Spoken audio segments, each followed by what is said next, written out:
doesn't end well unless it ends. Can't just report the fucking obvious. I don't care what a critic got to say, I got them picking up the pieces. That to me, you really playing with your life. I'm about to come and Just run a it all back. I'm motherfucking the jump. new era, about to Just snap go. back. You ain't fit I'm the host, Troy Neff. I'm the fucking guy, and I am ready to go. Obviously, you kind of see the setup a little bit different today because I and Dawn are in Sedona, Arizona. Beautiful Sedona, Arizona. One of the most amazing places in the entire country. She hasn't been here before. And I'd say I'm a little bit of a veteran. Been here more than just a few times, and absolutely love it here. It's just gorgeous, and you just feel relaxed even as you pull into town. So we're here for a few days. Obviously, I still do this. I still work. I still consult with clients. I worked on my way driving here yesterday, and I'll continue that today and even this weekend. So that's just kind of what I do. And nothing stops. Last night was the kickoff for the NFL. Dawn loves football. I love football. We caught a little bit of the beginning of the game, but we didn't catch the beginning of the game. And I was like, what the hell happened? Just crazy. It's not something you see every day, is to see a player spit on another player. I was trying to think, but I didn't have time to look it up. I was thinking about Romanowski. Didn't he get fined or something? But that was like in game, in the heat of the battle, which there's no excuse for in this. And then hearing the excuse after the game that, or at least hearing Dak Prescott's view of it, that he spit, but not at Jalen Carter, that he, I don't know, spit over the top of somebody's shoulder. I don't know. And Jalen Carter looked at him and made a comment about, like, were you spitting at me or towards me? And so they had some words, and then Jalen Carter spits on him and gets quickly ejected from the game. I think the dude will be lucky if he just gets fined and doesn't get suspended a game as well, because it's just ridiculous. It kind of reminds me of the one controversial player who just recently retired. Really tough last name. Played for the Lions, and then I was trying to think who next. The one who stepped on somebody's head. Noma Jumku, or you all know who I'm talking about, because it's just a hard, ridiculous name to say, right? And just somebody who just did dumb things sometimes throughout their career, but was a really, really great player. And that's the thing here. Jalen Carter is a great defensive tackle. I mean, he's just in his third year, I believe, and already, one of the top 3 or 4 defensive tackles in the NFL. So obviously somebody that was a great part of the Eagles defense last year, getting that Super Bowl win, and they want him on the field now. You would think, right? I'm sure they would. Uh yeah, just crazy. So yeah, we turned the game on, kind of checking what things what happened, and even after the game, we didn't hear right away. We finally did hear, but we went out to dinner. And I think it was about halftime, and we didn't know it had gotten delayed because of weather yet. And as we're waiting, I think we're waiting for the appetizers to come. French onion soup was our appetizer. Very, very good. Just great places to eat here in Sedona. And Don said, "Can we check the score of the game?" Oftentimes, we will. Yes, even when we're out to dinner, it's ridiculous. We will have our phone on to a sporting event or game if there's not, a TV wherever we're eating or at the bar or whatever. That's my Dawn, and I love it. She loves her football, and it works for both of us. It's really a good thing. We enjoy it together. And the Eagles, you know, eked out a win. No scoring in the second half was kind of surprising. Um, the fact that I think,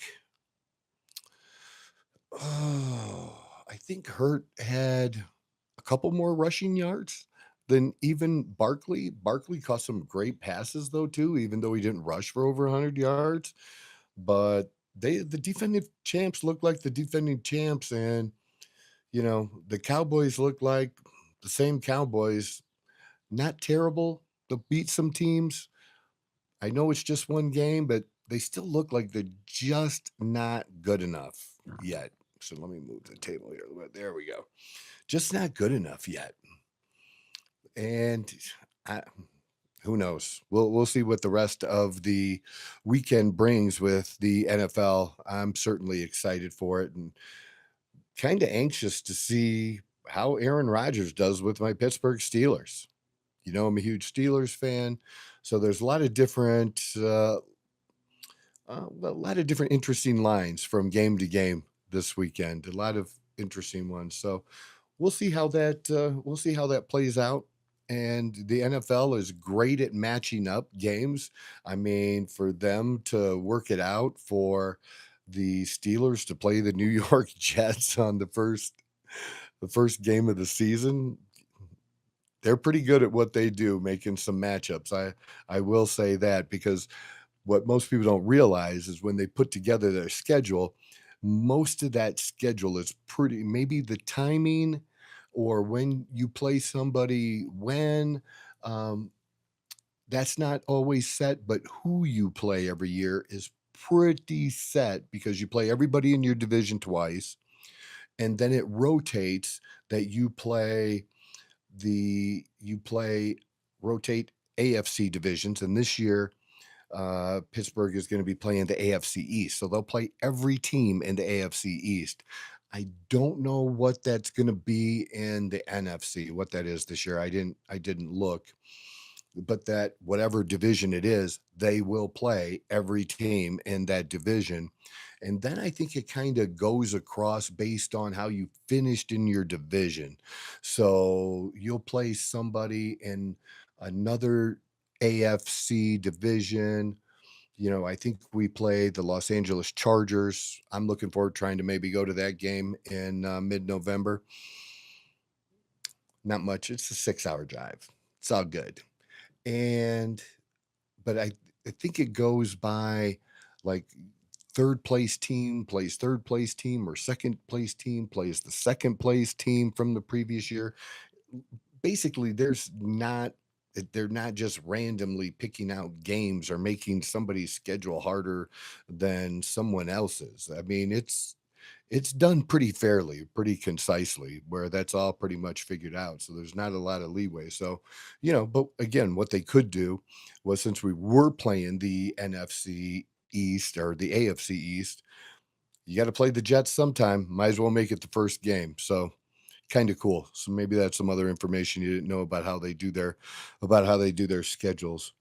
One last quick thing in the sports world, our Mercury. Rami, thanks for joining us, man. Appreciate you, man. Hey, yeah, I can see that. That's one of the cool things when I do record like this. I can see when people join, and I'll throw a shout out when I can. So appreciate that. The Mercury, the Phoenix Mercury, Tyson. Hey, welcome aboard, Tyson.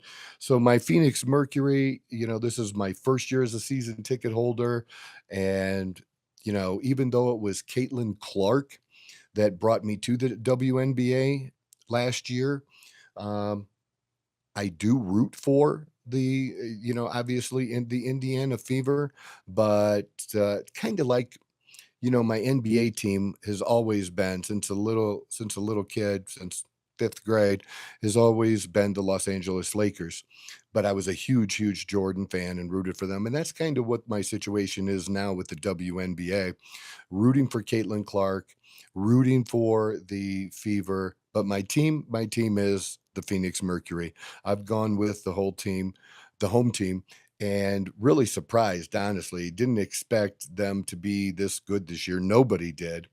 and they're right there. Not only did they clinch a playoff spot as we get to the close of the season, last home game is this next Thursday, and then I believe their final game is Saturday. It's an away game.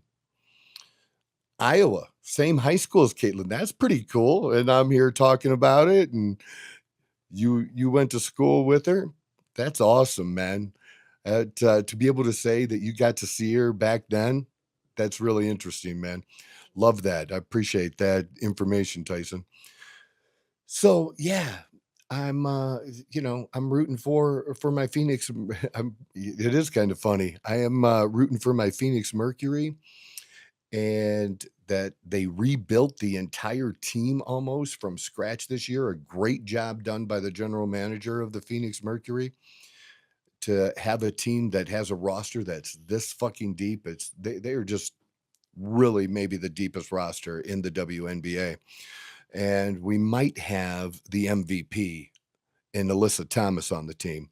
It certainly seems to be trending that way, and everybody's rooting for her to get it. And, people, Phoenix fans and management making the case for her to be the MVP based on what she's done this year. And she's done some things that are firsts or, broke some WNBA records.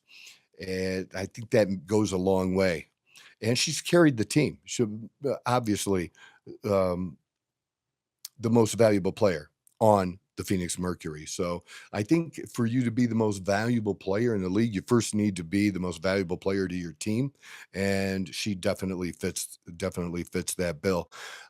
So not only did we lock in a playoff spot, but I did see yesterday that we also locked in. So we're going to be in the top four, finish in the top four teams.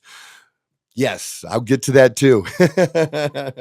You're getting ahead of me, but I appreciate it though. So, and I was on one of my previous podcasts. I was wondering about that. I've been talking about that. I don't think enough people have been talking about whether or not Caitlin Clark was going to be out for the rest of the season, and that's what they finally decided to do. So I'll get into that in a second. But to finish with my Phoenix Mercury, they not only clinched a playoff spot, but at top four, which means they're going to be the home team in the first round.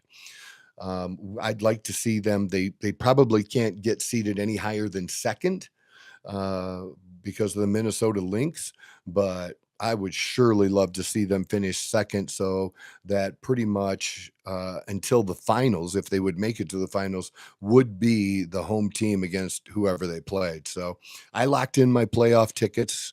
All's good between me and the Phoenix Mercury after being banned or kicked out of the game. All's good between us now.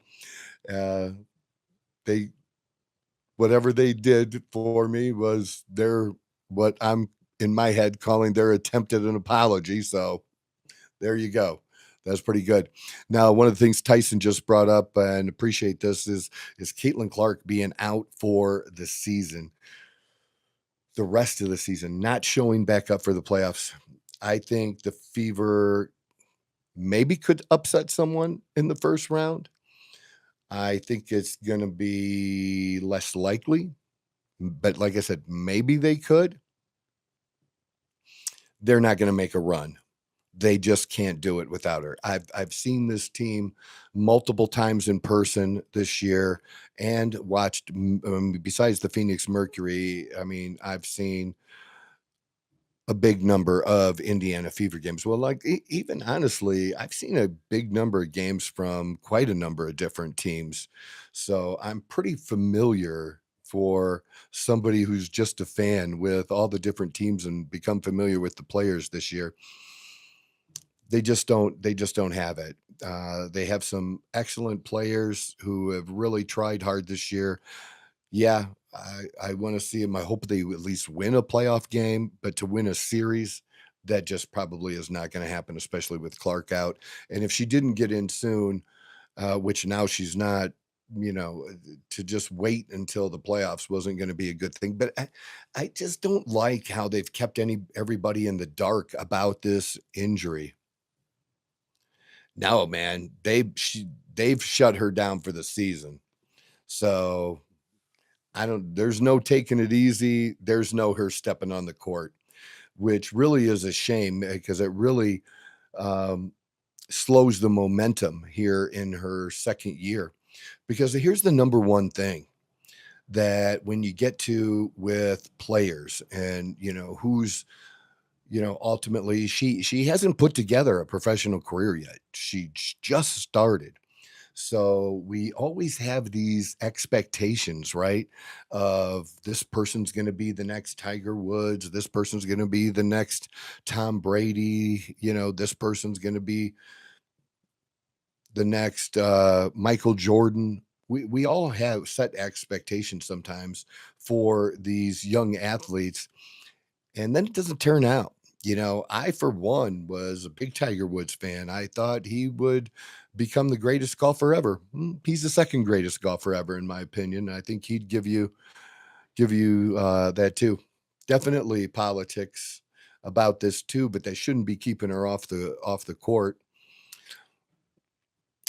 So yeah, because Tiger just he would tell you he didn't do what he needed to do or accomplish to overtake Jack Nicklaus. Jack Nicklaus is still the greatest professional golfer to have ever played. And then there's a host of other great golfers over the decades, and especially some of the older guys that young people today wouldn't even recognize their names, like a Ben Hogan or someone like that, right? So yeah, Caitlin Clark, there's these huge expectations for her, but the first thing she needs to be able to do, Arnold Palmer, absolutely another one, but the first thing you need to be able to do is be available, right? You got to be available. That goes back to how we started the show talking about Jalen Carter. Man, you ain't helping your team. And if you're not available, and he made himself, by bad actions, made himself unavailable for his team. It doesn't matter how good you are if you're not available to your team. I had this discussion. God, I wish I didn't know I was going to bring this up. It's the embed for the 76ers. You know, how good is he? The dude did he even play half of the season? This past year, it doesn't matter. People say, hey, he's one of the top players, a great player. He wasn't available. If you aren't available for your team and the coach, I don't know. Well, here's the thing that I've learned about this. Tyson asked a good question. He feels like, other players were mean to Clark. It did seem like there was some of that, but let me tell you, one of the things that I've learned since I've become a season ticket holder and haven't missed a game of the Phoenix Mercury this year, and then really became familiar and watching so many other games, right? Let me tell you this, the officiating is it bad when it comes to Caitlin Clark? Yes, it is. But it's just as bad for every team and everybody else throughout the WNBA. It's just horrible. It I think because it's Caitlin Clark, it brings more attention to it than maybe it does other players sometimes. But it's horrible. And if the WNBA wants to expand their fan base, one of the things they're going to need to do to keep these new fans that are coming aboard, and then expand that here in the future too. Because look, even though Caitlin Clark didn't play in the game against the Phoenix Mercury the other night, we had 15,000 in our arena, and capacity is like 17. So people showed up anyways because they knew she was going to be there. They knew she was going to be signing shit. She does what a good star should do. But I am telling you, the WNBA, I feel like I can fairly criticize that they've made some big mistakes over the last 2 years. I think last year it was the biggest mistake they made last year and it wasn't the WNBA directly, and I don't know how much involvement they have in how the selection works, but certainly it was a WNBA coach that had a lot to do with it, but not including Caitlin Clark on the US Olympic team. Just just a travesty. You just think of, what a missed opportunity And for her to have the experience, even if she didn't play a lot, so that she can be a leader on future Olympic teams, because as long as she's playing, as long as she's healthy, she will be there, right? It just didn't make any sense, because even when we went to pros with the men's basketball team, um, remember Christian Leitner? He made one of the greatest Olympic teams of all time, if not the greatest Olympic team of all time. So it's not like there's not precedent for this, or that it would be a good idea, but that would have just been smart. It have brought more eyeballs. They didn't get any extra viewing in the women's basketball in the Olympics than they had any previous Olympics. And again, it would have brought attention to that. And then that would have bled into this season too. It just was smart on marketing, and not just marketing, she deserved it. You can't say she didn't deserve to be one of those players, even if it was the very last slot. Okay. Actually, she really did. It would have been really smart. So I think that's the biggest mistake they made last year. And then, this year it just continues on with the terrible officiating. And then for the ladies themselves, look, I'm just going to be blunt and honest. People make some fair criticism about the WNBA, the jokes. You can get hurt anytime, man. All the stars play. You want to play for your country. She'd have wanted to play for her country. So I don't know if that had been a good one, but look, you want to do that. And I saw a story yesterday where Greg Louganis, the great Olympic diver, is moving, and he sold his medals for like 400 grand or something like that. And he, one of the greatest swimmers of all time, or not swimmers, I'm sorry, divers of all time in the Olympics, and just in the world. And he missed the 80 Olympics because we didn't go. And many people think, he would have been dominant there and done something that nobody else has ever done before, as far as, winning a gold medal at two different dives. I got interrupted by a phone call. I don't know what setting I need to do to get to stop doing that, but I didn't know how to fix it. So I just had to end it and restart. And, we're just going to keep going from where I was at. And, I was kind of finishing up with Caitlin Clark and finishing up with the WNBA, and just talk about what the WNBA, in my view, needs to do in the future to get things going in the right direction, take advantage of this great opportunity they have to just grow the sport for these women, as Caitlin Clark has brought this attention to them. And now that she's out for the season, what they really have to do is, like last year when I went to my first WNBA game, which was Caitlin Clark versus the Phoenix Mercury, and people were chirping about her at the time and the attention she was getting. I was simply, hey, you know what? You gotta, you gotta, you gotta do something.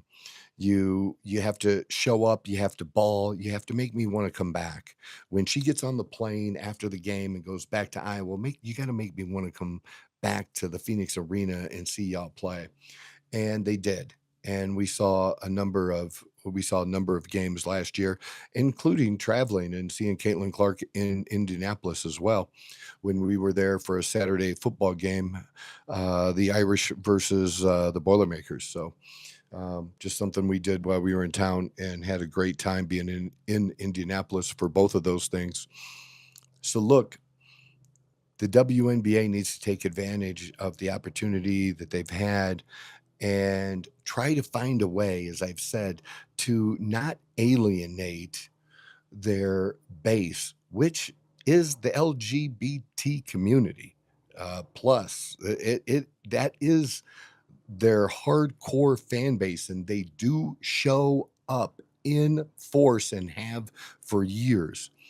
But I don't know that there's a lot of growth there anymore. You know, that it's that's they if if you're gay, I don't know how else to frame this, but if you're gay and you are watching the WNBA, you like the WNBA, you're supporting it. They're not getting a bunch of other other fans in that group, and so they go outside that. They need basically what I'm saying is they need fans like me. They need just sports fans to show up.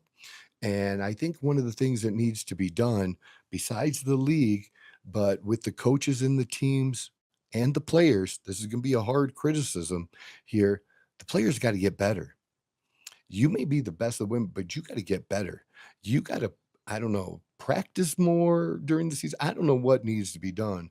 But as I've said, I think this is a pretty fair criticism by some who do criticize the WNBA. But look, I criticize it and still give it a chance for what it is.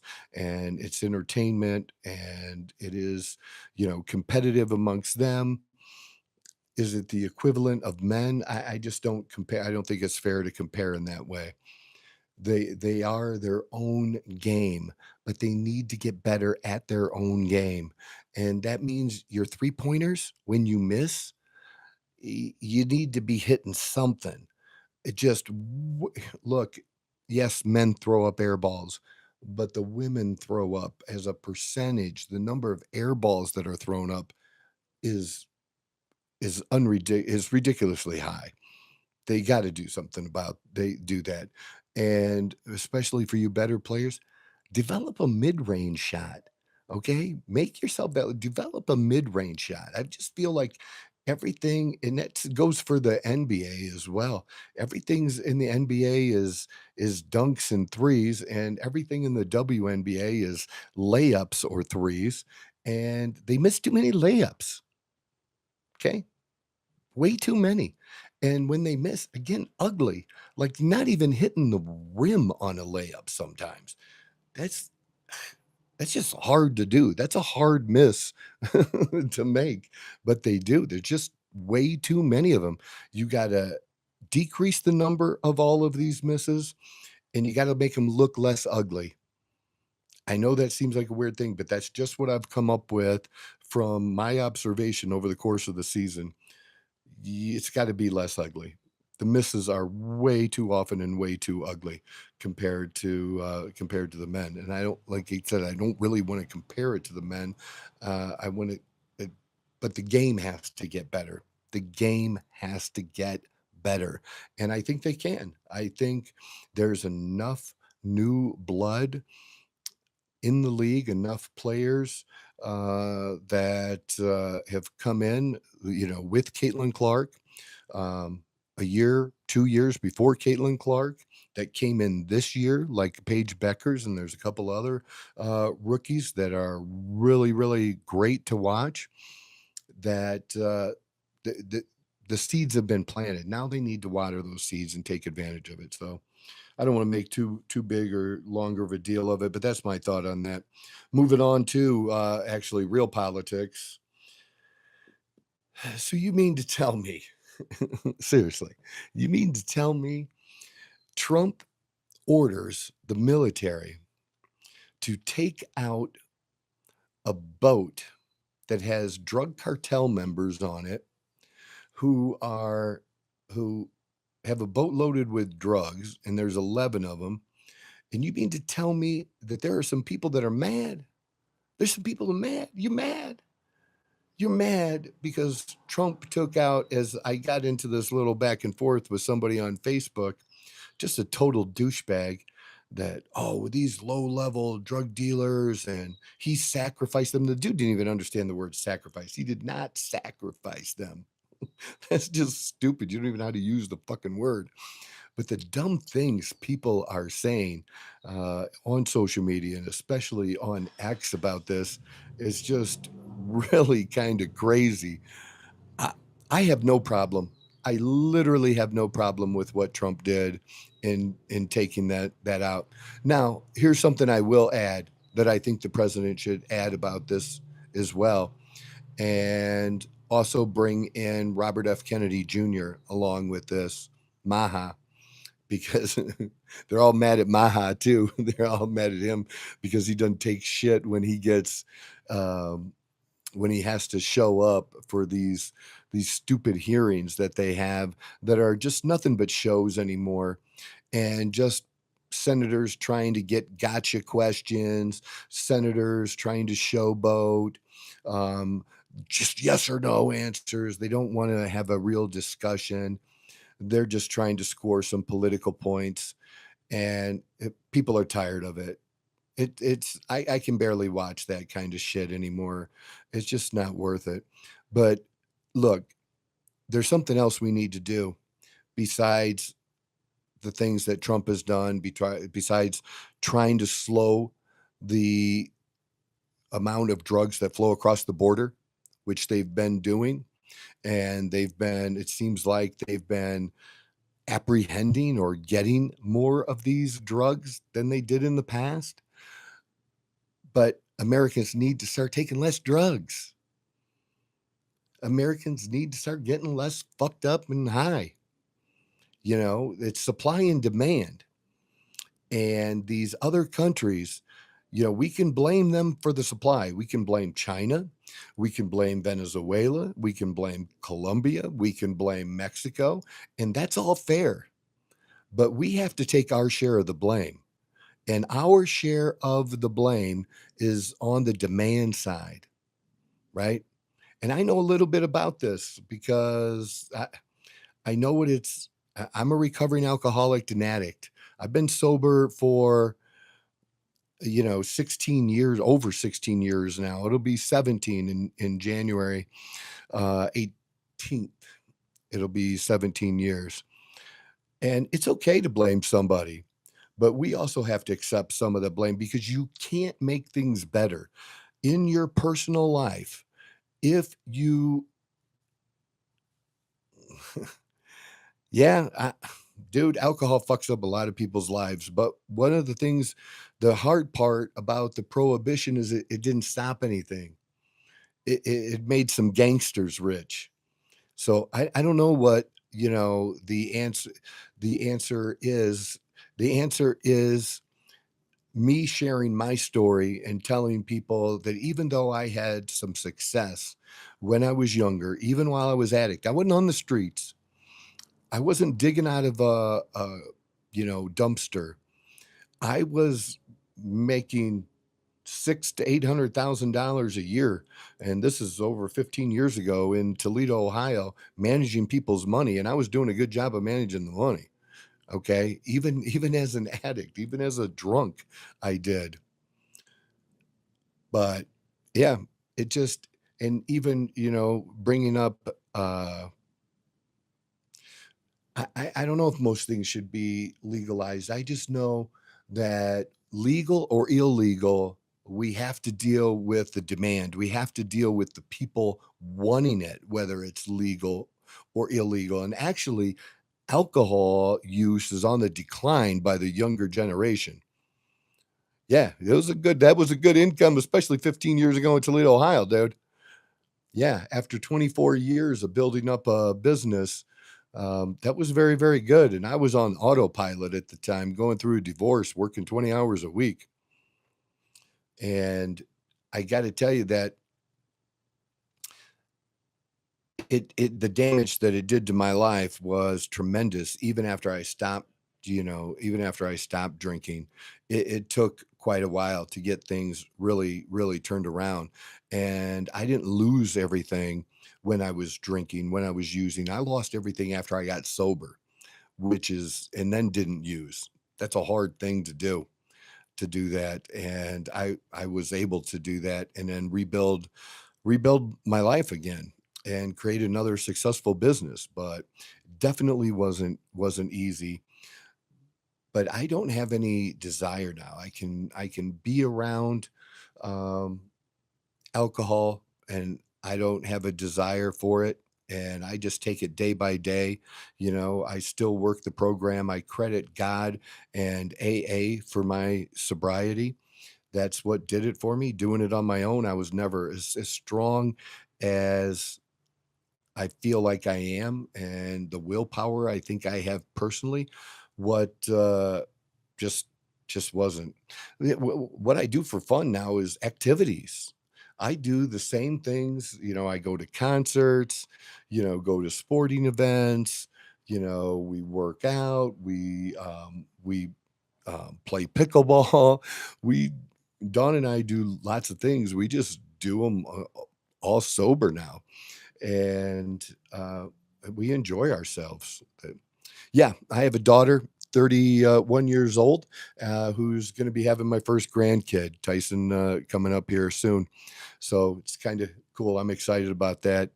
End of October, the very beginning of November is when that's supposed to happen. So I'll be heading out to Nashville and doing this from Nashville. I love going to Nashville. Went there last year a couple times to see her, and can't wait to go back.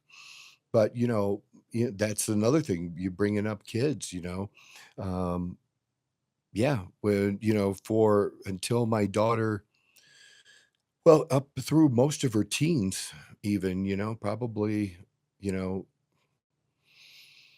she was, I don't know, sophomore, junior, maybe when I got sober, something like that. I think junior, I would say. So for most of her early life, even though I feel like I was, a good dad, coached her teams, was there for her, I wasn't the best dad that I could be because of the alcohol. I couldn't be the best dad. I couldn't be the best husband. And, I like I said, I was lucky enough that I was actually able to still function in business and be very good at what I did. But I also wonder what else could I have done? What if I hadn't done that as well as I was done financially that most people would think is pretty successful? What could I have done if I wasn't doing that? And even with it goes back to the weed thing too, because nothing bad ever happened. Uh, Nothing bad ever happened to me when I smoked weed. Nothing bad. It was always alcohol was involved too. But if it was just weed, I didn't really have bad things happen to me. But it led to other things. That's why when I quit the alcohol, I quit everything because if I did weed again, it would eventually, weaken me and I would eventually drink again. Well, if I can control this, I should be able to control that. And it would fuck up my thinking. I'd be a fucking mess. And who knows if I'd make it this time? Who knows if I'd make it alive? And here's the thing, Tyson, I can't put my finger on it exactly other than to tell you is when I did quit, I was ready to quit. I was I just wanted my life to not get worse, and I had a couple things happen to me. One was sober. Um, I had well, I wasn't drinking. I wasn't sober. I wasn't drinking at the time that it happened, and that is I got into a fight with someone. It was a road rage incident, and I got stabbed, while I was beating somebody up, and that made the news. That was not a good thing. It cost me in a number of ways. Didn't cost me my business at the time. That was okay. But then a month later was my last drink and I was drunk and I got picked up for drunk driving.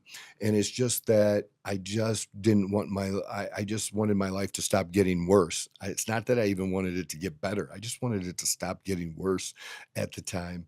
And because it's interesting that, and this is true for many addicts and alcoholics, that prior to this, my ex-wife will tell you, she thought a number of times that I had there must have been something that happened or some event.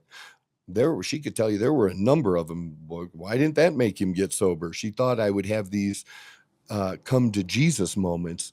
And yeah, I came to Jesus for a day, 3 days, and then was back drinking again. So just a time where enough is enough.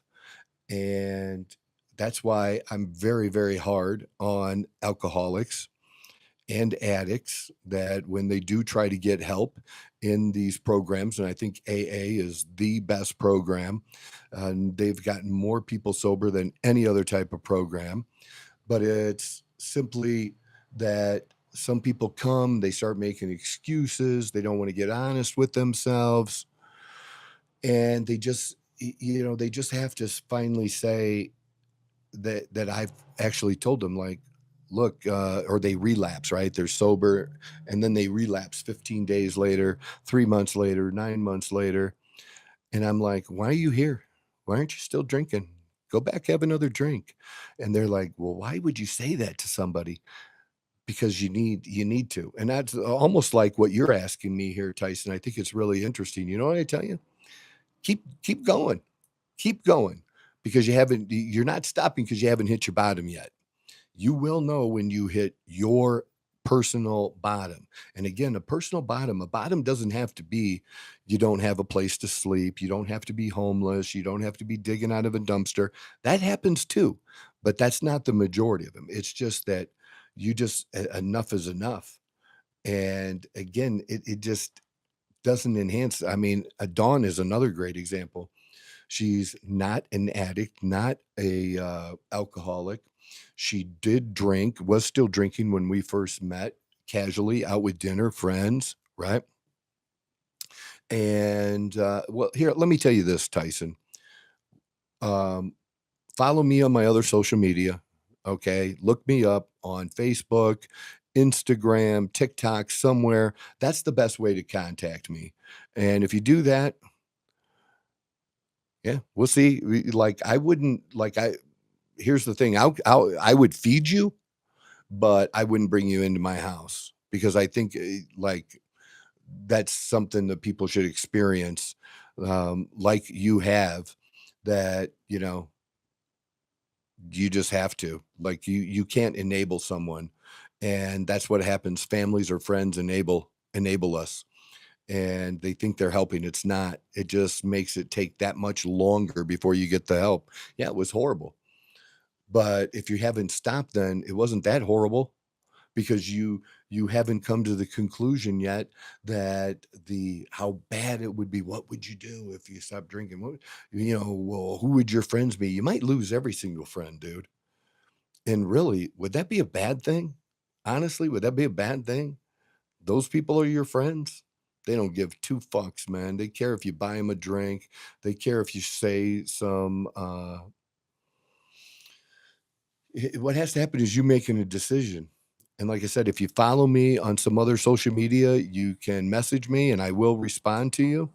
Let me know that you're Tyson and that we talked here on the YouTube channel, and I'll give you my personal phone number, dude. Look, this is one of the things. This is why I do this and only have 300 and not even 400 subscribers. Why have I done this for a year and continue on? Because if it's 1 people, 10 people, 15 people, whatever it is, I've still been able to have an impact on people's lives.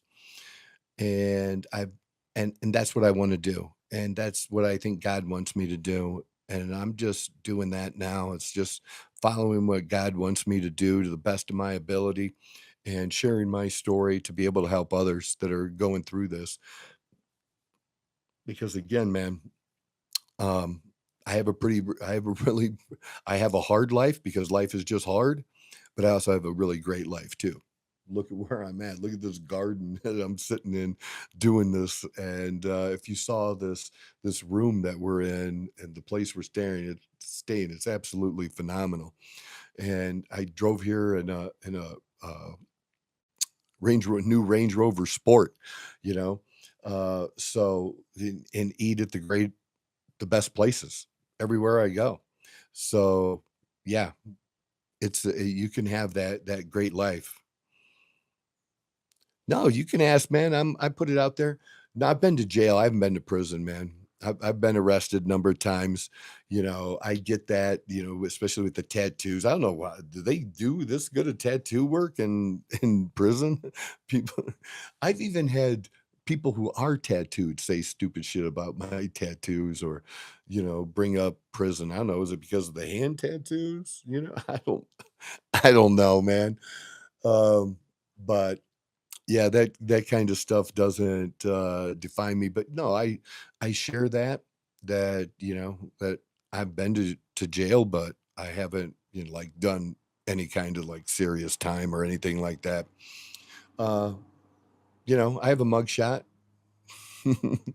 So when people actually still try to bring up my past and to act like I'm not relevant today, or who are you, Troy? You were this, you did that. Dude, I share all that. They can't hurt me. I kind of feel like, Eminem, that I put it all out there. When you put it all out there, yeah, not bad shape for a 57-year-old. I'm jacked, dude. And I do testosterone too. I don't lie about that either. So people can't hurt my feelings and say roids. You can't do that either. I share. More men need to be on testosterone, not less. But but yeah, I when you put your story out there, people can't hurt you with it. And when you've lost everything like I have, to when you go from having a 5,800 square foot home and, a driveway full of, Escalades and Mercedes and motorcycles, uh, to losing it all, losing the business, losing the home, literally going from that to pushing a wheelbarrow barrel for $15 an hour under the table. Yeah, and then I became a journeyman laborer. So I identify with all those groups of people, you know? They I get them, they get me. I was in an outlaw motorcycle club. I was probably the oddest person in an outlaw motorcycle club. You don't get a bunch of Wall Street financial type guys in outlaw motorcycle clubs. That's not a typical thing. So I have a pretty crazy journey, but I think that journey, uh, my business was investments. I had the highest licenses you could have and, managed $120 million, something like that at the time when I lost everything. And again, doing really well, and it was only going to get better.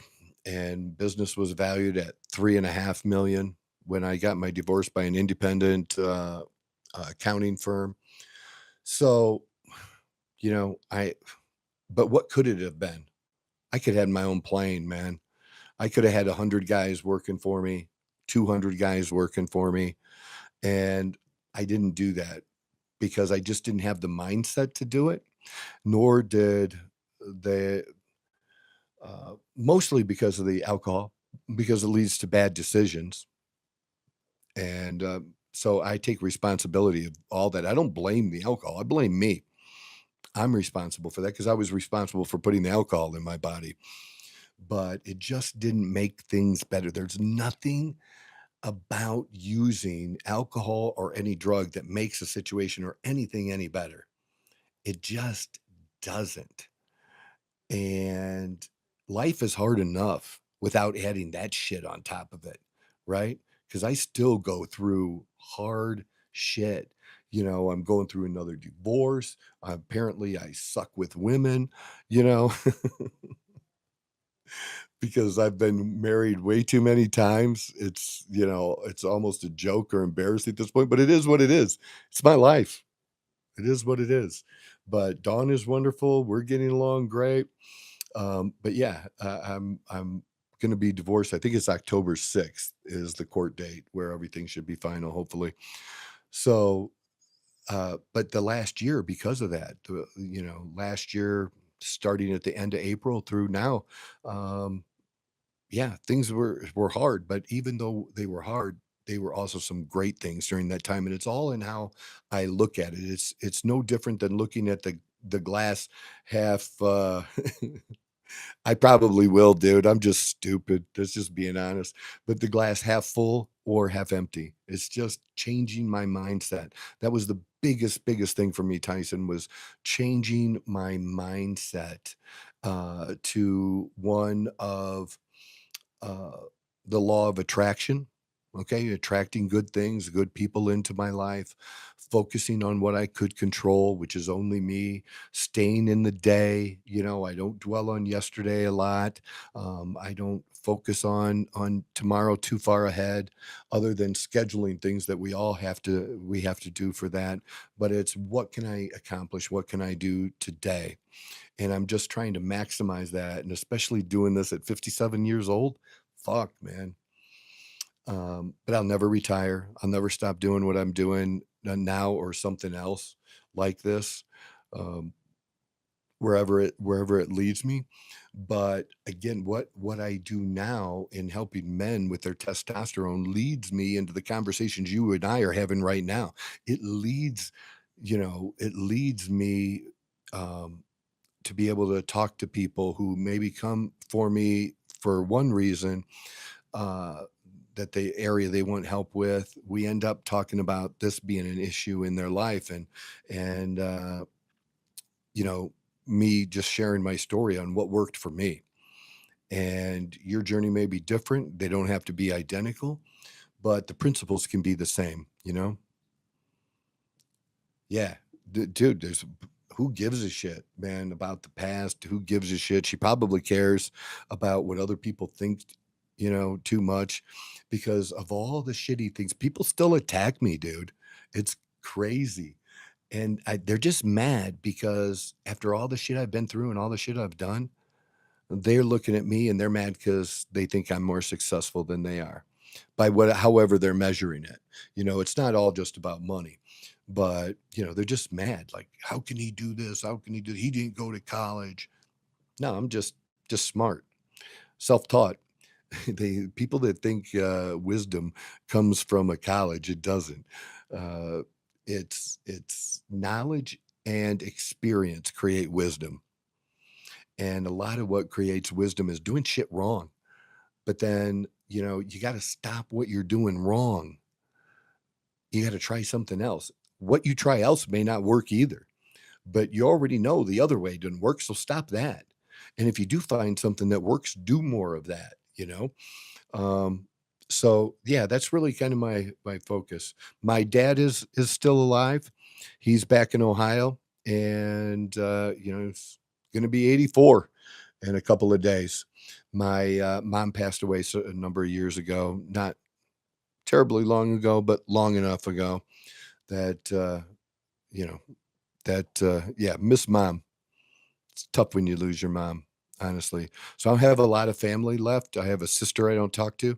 I don't even really consider her a sister, but I have a lot of good people in my life. I have someone else I call my big sister that we're not related by blood, but we've known each other since kindergarten, actually.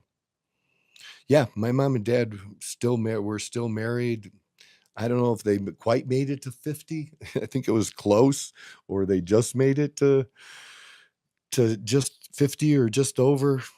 I don't remember off the top of my head, but yeah, and they went through shit, but they stayed married. People did that back then. We're not as good at that today, which is a shame. So just awesome. But yeah, my whole point was get a hold of me on some other media. It'll make it way easier than commenting here to be able to respond to you and contact you because that's what I want. I want to figure out how to make this podcast work. I want to figure out how to make a difference in people's lives. And I get on here. I talk political shit because I like political shit. I talk sports because I like that. But it's really just about me sharing what I like doing. And if people are of like mind, I'm not trying to win over a million fans. I'd be good with 50,000 of you fuckers. I'd be good with that.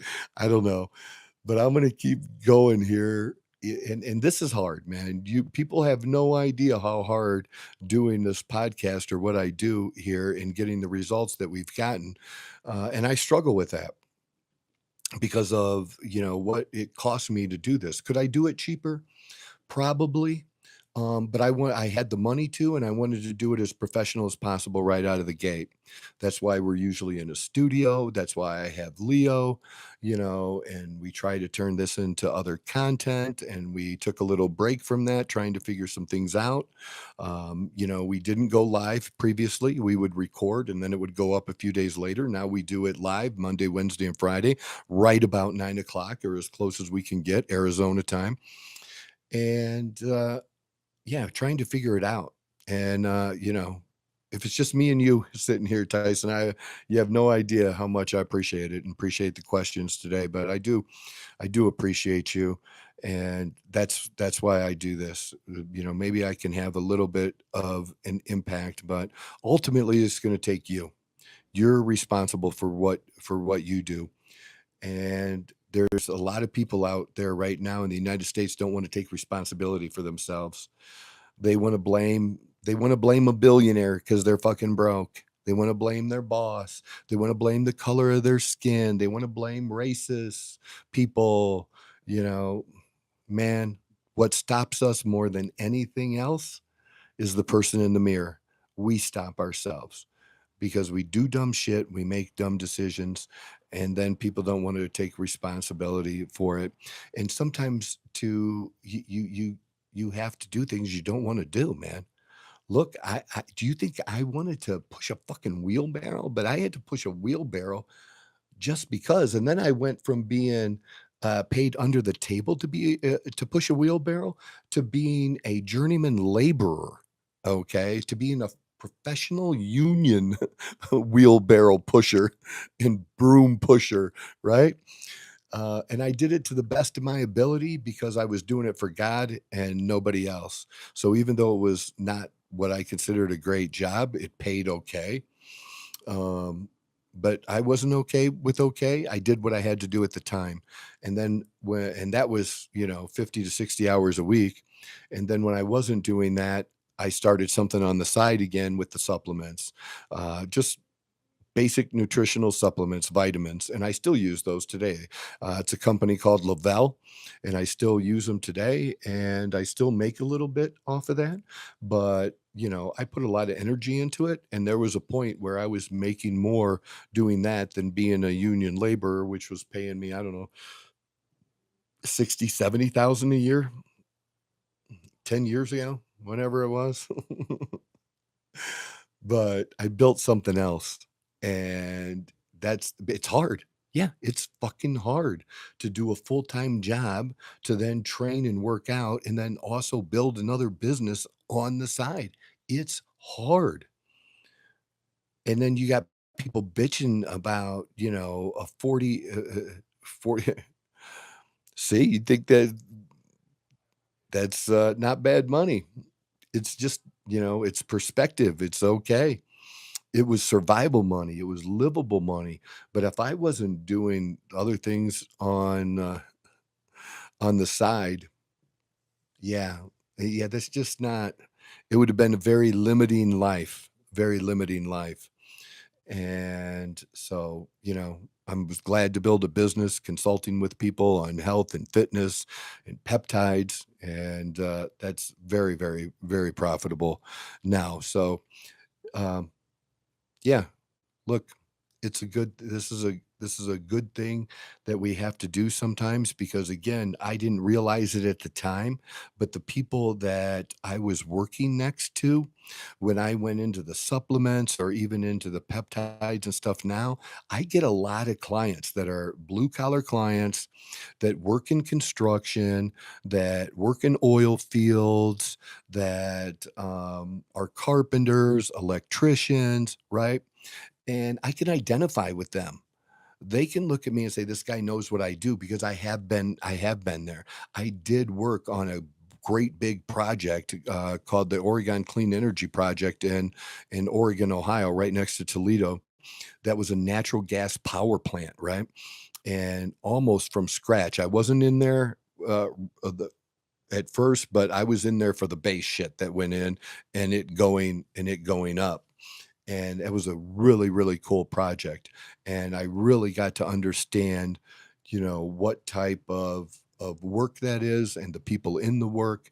And again, it translated later on that I built relationships from that and that people knew me. I was trusted on the work site, that I was the guy they would come to, that when they needed something, because I knew the guy in the tool shop who handed out things, and if you didn't bring your raincoat and they didn't want to give you another one, you'd come to Poison. My nickname was Poison in the Outlaw Motorcycle Club I was in. So so people would, hey, just go talk to Poison. He'll hook you up. And they'd come to me. And then when I needed favors, I could go to them. But I was a man of my word. I did what I said I was going to do. And yeah, it does that, man. construction does burn you out, man. It's hard work. People don't have any idea. And even if you're in good shape, man, look, I'm 57 and I'm in great shape. And I can tell you that it's hard. That just even daily, it's still motherfucking hard. That just with the body and just general aches and pains. And, I get regular blood work and, do all those things. So I don't know what people that aren't me do, because I'm in the top 1% for people in my age group. and it's hard. So you people that are not giving a shit what you're putting into your body, I don't get it. I don't know how you're making it. And you're not really, you're struggling.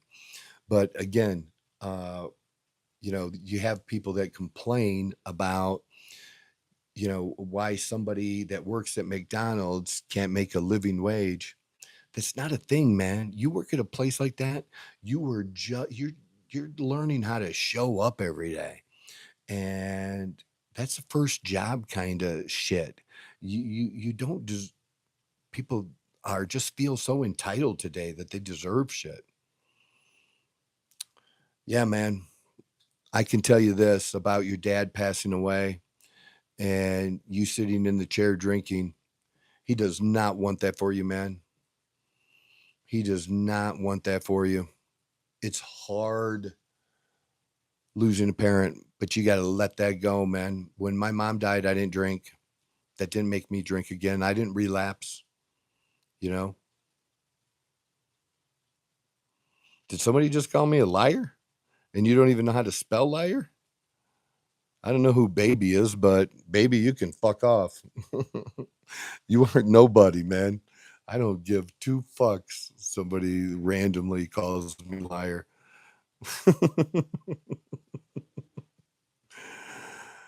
Yeah. So I appreciate this. This kind of went in a different direction today. And all because you engaged with me here, Tyson. So I really do appreciate it. I do, honestly. And I don't think I would be doing anybody a big service to bring up other bullshit topics.